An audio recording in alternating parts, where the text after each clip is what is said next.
Welcome to This Explainer.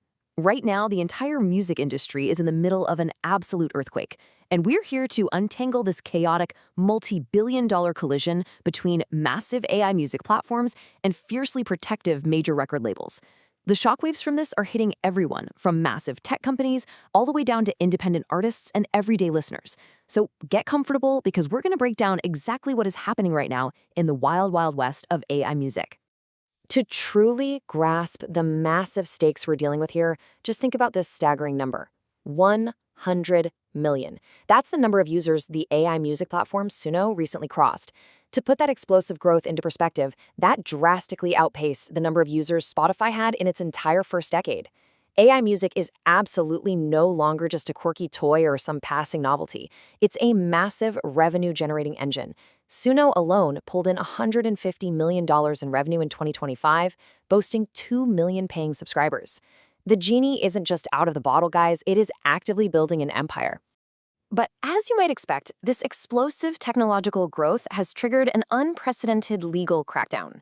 Why? Because the established music industry is fighting tooth and nail to prevent streaming platforms from being completely flooded with low-effort, mass-produced tracks, what they lovingly refer to as AI slop. The same industry that spent years battling piracy is suddenly facing a machine that can generate thousands of songs instantly, designed specifically to game streaming algorithms rather than make actual art. If your weekly Discovery playlist has been feeling a little weird lately, maybe serving up a suspiciously generic lo-fi hip-hop track about eating mayonnaise, yeah, this is exactly why.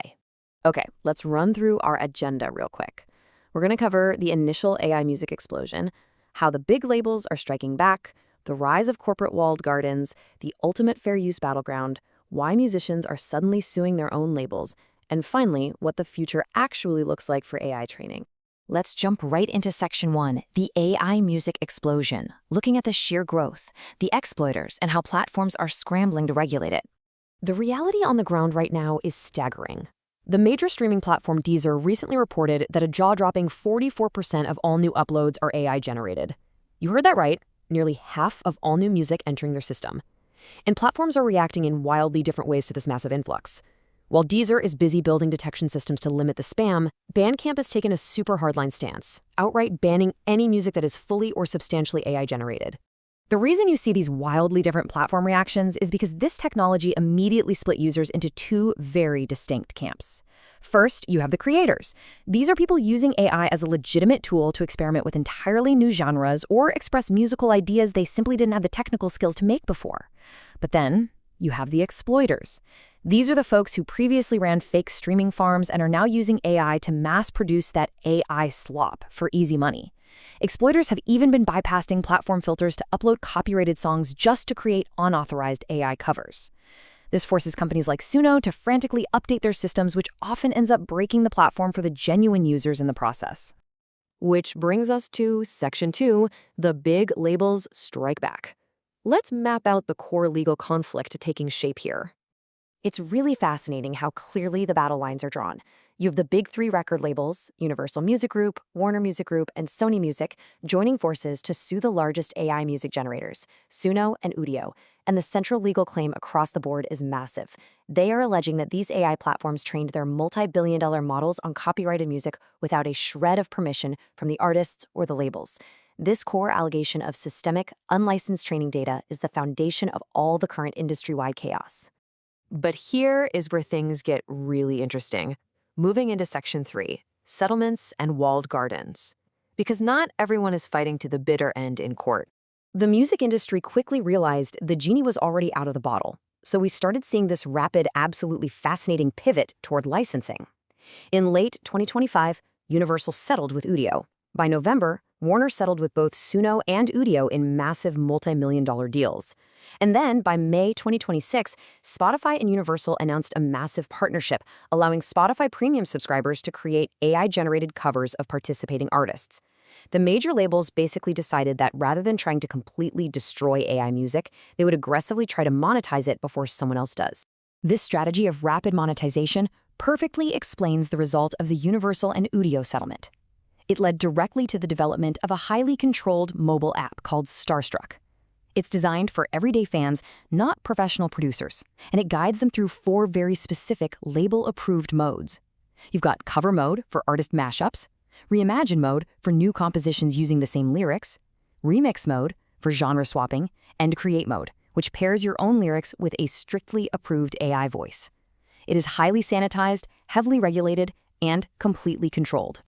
But here is the crucial catch in these walled environments. Fans do not actually own their creations. You can't download them, you can't export them. You are simply paying for the privilege to play inside a heavily restricted ecosystem. The label's strategy essentially boils down to this: pay us to remix our catalog inside our sandbox so that we can make money for record labels. All right, let's look outside the corporate sandbox. Section 4, the fair use battleground. This is the ultimate legal crossroads for the companies still fighting. Because despite those massive settlements, the legal war is far from over for the platforms that refuse to lock down their systems. Sony Music is still actively suing both Suno and Udio. Universal Music, even after settling with Udio, is stubbornly maintaining its high-stakes lawsuit against Suno. And we even have new players like Poseidon Wave Media filing fresh lawsuits. The labels are applying relentless pressure, hoping to force open platforms like Suno, which currently let users download and actually own their generated music, into the exact same permission-based walled garden system we just talked about. This leaves the entire industry at a massive existential crossroads regarding AI training. Think about it. If courts ultimately rule that AI companies can legally train on copyrighted music under fair use, the AI music industry explodes with unrestrained innovation. But if the courts decide that training without permission is strict copyright infringement, the whole landscape changes overnight. Every single future AI music company and every existing model will have its legal boundaries defined by this impending ruling. Now, just to make things even messier, let's look at Section 5. Musicians sue the labels. It's a literal two-front war. Get this plot twist. The lines aren't just tech versus music anymore. Independent musicians, collecting societies, and artist groups are filing their own cases against the music industry. Most notably, the American Federation of Musicians, literally the world's largest musicians union, is now suing Universal and Warner. The union is claiming that when these massive record labels settled with AI platforms, they essentially authorized those tech companies to train on the musicians' recordings. But the labels are allegedly keeping the money without compensating the actual human artists who made the music in the first place. It is an absolute mess of competing interests. So, where is all this heading? Let's wrap up with Section 6, the future of AI music, exploring licensed models and sunsetting the past. The major AI giants are already feeling the heat and adapting. Take Suno's recent pivot toward compliance, for example. Armed with a staggering $400 million in Series D funding at a $5.4 billion valuation, Suno is quietly building a brand new AI model developed in direct partnership with the music industry, utilizing Warner Music's fully licensed catalog. And because of this, Suno has announced they will eventually sunset, meaning permanently delete all of their older, highly popular models, to completely scrub out any unlicensed training data. We're also seeing a massive divide in how this music reaches listeners. Platforms like DistroKid are leaning in, allowing AI-generated tracks, while competitors like TuneCore are actively blocking them, specifically citing the use of unlicensed AI generators. Which leaves us with this final, massive question that the music world is grappling with right now.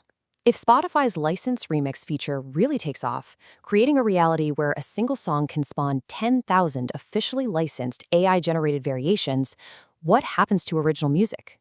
In a future divided between endless AI slop and strictly controlled corporate sandboxes, will upcoming artists feel forced to participate in this AI ecosystem just to survive the algorithm? Or will the impending court rulings on fair use just pull the plug on unlicensed AI music entirely? We are watching the complete rewriting of the music industry's rules in real time. I'll leave you with that to think about. Thank you so much for joining me for this explainer, and definitely keep your eyes on the courts.